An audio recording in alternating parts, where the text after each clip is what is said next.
So I'm Ishay Govender, and I am a journalist, a cookbook author, and founder of South African People of Color at the Table. And this is a network that serves to assist and foster connections and opportunities for people of color in the broader food and beverage industries in South Africa and across the continent. People, communities, and cultures fascinate me. And in my work, I get to explore these through the lens of food and beverage. And often this work intersects with social justice and gender issues. I think it's extremely important as well for us to document the stories of our elders.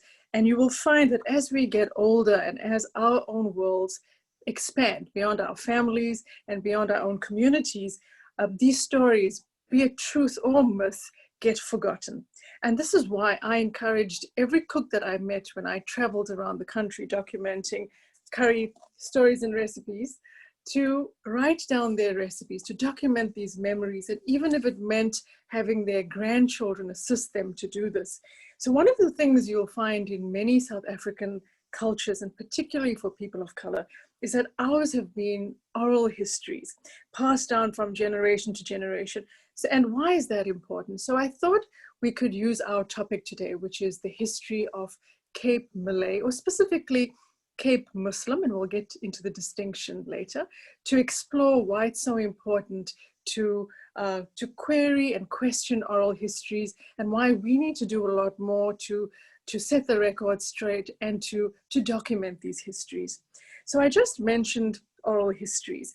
The lack of documented histories, specifically those recorded from people who form a part of a group or a culture, means that many of the sources that we rely on today that are used to verify or to piece together the history, they are secondary sources. They've been written by outsiders, and in our case, colonizers. So this means that the theories and the reasons we attribute to why certain groups eat certain foods or prepare dishes in a certain way, it's secondhand accounts, as I mentioned.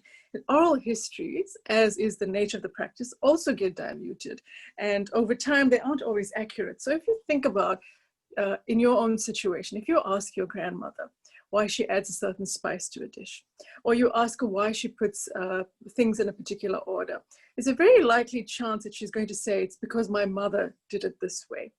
You know, so in this way, we don't really have the opportunity to interrogate why things are done a certain way, because we don't have these stories documented by our great-grandmothers and so on.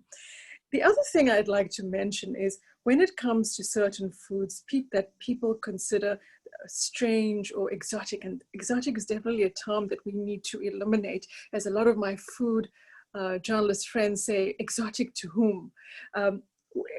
There's this air of mystery around those particular foods. And certainly in South Africa, if we think about the Cape Muslim cookery, there has for a long time seemed to be this mystery attached to it.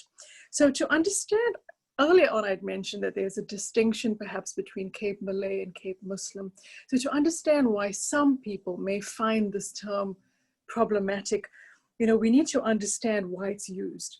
So many of you will know that the term Malay is a misnomer. Broadly, Malay in this case refers to descendants of exiles who came from a variety of regions. So these were the colonized Southeast Asian territories, such as the Dutch East Indies, which was Indonesia, Malaysia, India, Ceylon, Madagascar on the East Coast, and those surrounding regions too. So these were people who were first captured and shipped to the Cape, where the Dutch East India Company, as we know, had a refueling station and a trading port. So while Malay is referenced in relation to this group, the cultural and culinary roots ascribe to a broader geography. So the Malay Peninsula at that stage as well, we must remember, encapsulated some of these territories as well. So, and you need to also understand that when people came to South Africa, they were stripped of their identity, and the records were penned by slave masters. So of course, if you look at some of the names that were used to name them, they were facetious, or they were corresponding with a day and a month. And those born here were also subjected to a similar practice. Now, why is that important? Because if you lose touch with your actual roots, if you lose touch with the territory you may have come from, if these stories get diluted over time, you might not be able to then, generations down the line, be able to say why you eat what you eat, why this dish is this way, because there's a great loss between you know, a large segment of your own history. And this is something I think that we need to understand. So another reason the term Malay was used is that Malayu was one of the prominent languages used by the sailors and the enslaved from Southeast Asia, and it became the language of Islam in the Cape. So later, Malayu would become the precursor to a creolized Dutch of the slave masters. And this, of course, eventually becomes Afrikaans. And what I find very interesting is the first record of Afrikaans is actually in Arabic script. So I think this is also really important for us to remember when we think about the identity of people and why they speak the language that they use. And you're going to see as we speak later why language becomes important in trying to unpack what Cape Muslim cookery is.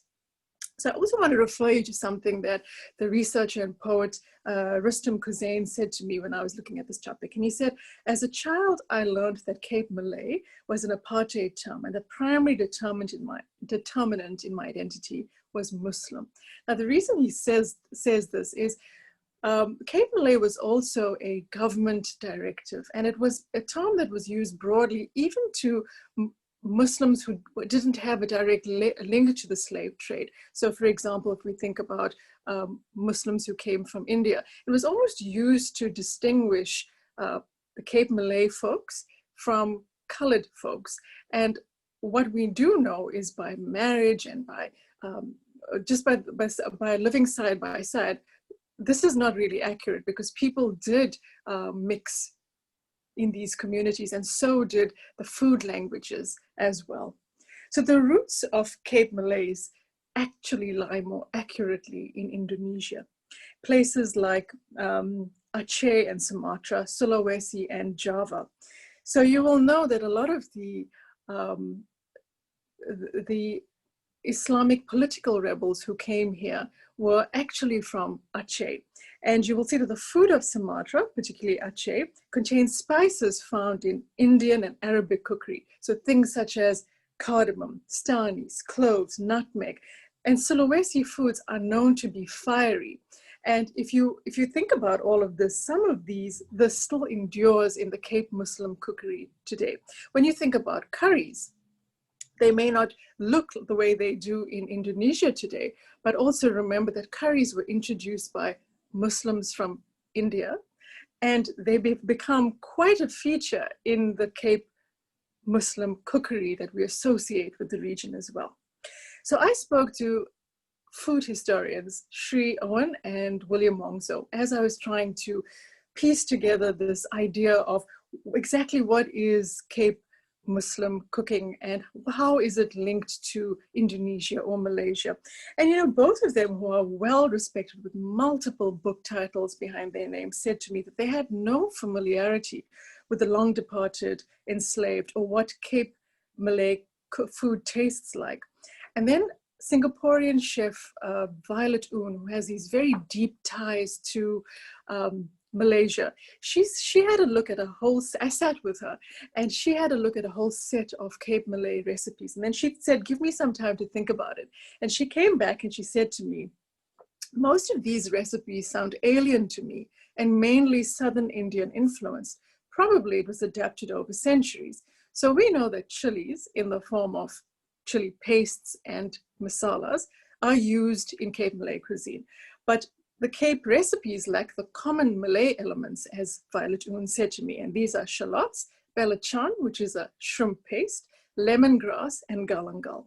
So if you think about the Cape Muslim cookery we know, none of that has these essential ingredients which form the backbone of Malaysian food. So we do know, and we must acknowledge, that Cape Malay cooks were forced to adapt their dishes over time. But this is very natural when we think about all peoples who are either enslaved or the diasporas as well. It altered over time. And what it also did was it altered the nature of Cape cookery as we know it today. And it's the cuisine, Cape Malay cuisine or Cape Muslim cuisine, is known for its generous use of spices and herbs.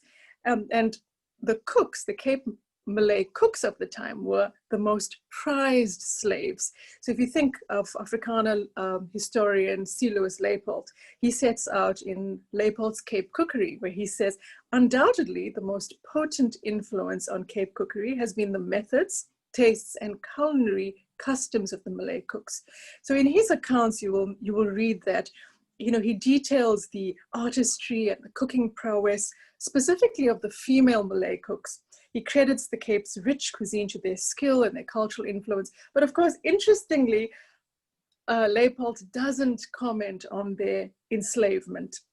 But how do we define Cape Malay cookery when the history, as we can see, is so complex and the records are unreliable? So you'll know that it was only in 1988 that Faldella Williams, who is late, became the first Cape Muslim cook to contribute to the mainstream narrative about Cape Malay cookery with her book, The Cape Malay Cookbook. Previously, all the writers had been white, and then the recipes catered specifically to their tastes as well. So historian and chef Cass Abrahams, she would go on to challenge the status quo by actually calling Cape Malay cuisine food from Africa in her 1995 cookbook. It was the first time an author would publicize the creolized nature of Cape Malay cookery. So she credited this to the veiled and often hidden indigenous Khoikhoi influences that were written out of the records.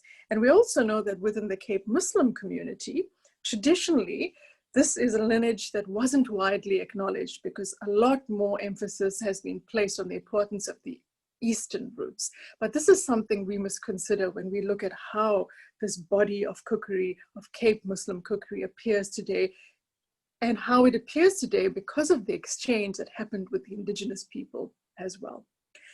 Fatima Saido, who is a popular cookery host, cookery television host, and the author of Cape Curry and Kusisters, along with her twin sister, she said to me, I'm sometimes told that I shouldn't declare my recipes Cape Malay because I'm not from the Boer Kaap.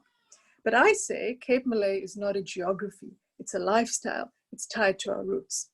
I also asked independent archival researcher Mohammed Kamdeen, whose family used to live in District 6 and whose forebears are from Aceh. I asked him, how do you define Cape Malay cuisine and Cape Muslim cuisine? And he simply called it Heiskos, which, as we know, means home food. And a distinguishing factor, he said, is that the daily meal is economical. And as we know, we call this langsoskos, or food that stretches with a lot of sauce. He says it's also resplendent with spices that the average working class family can afford. So when we look at these everyday Cape Muslim dishes, we're looking at the bradies and stews that are supplemented by lots of sauce and vegetables. And if you look at Cass Abraham's recipes, you look at Fatima Saido's recipes, if you look at the whole host of recipes from new authors that have come up since during the 2000s, you will see that there are lots of bradies there, and there are lots of odes to economical eating. So we must also remember that food, like all parts of our culture, evolves over time. So if we have to look back and think about what people from Indonesia were eating in the 1600s and the 1800s, it's going to be a far remove from what they eat today because of modernization, because that is the nature of things. Things move over time. So if we're trying to accurately pinpoint what the enslaved and their descendants were eating and are eating here in the Cape, it's going to be quite different from what was happening in Indonesia at the time, because they would have gone through various political changes, social changes, economic changes that of course influenced their cuisine as well. So when I traveled to Indonesia and Malaysia the year before, Cass Abrahams and many others advised me to pay attention to language, particularly in Afrikaans. So I did.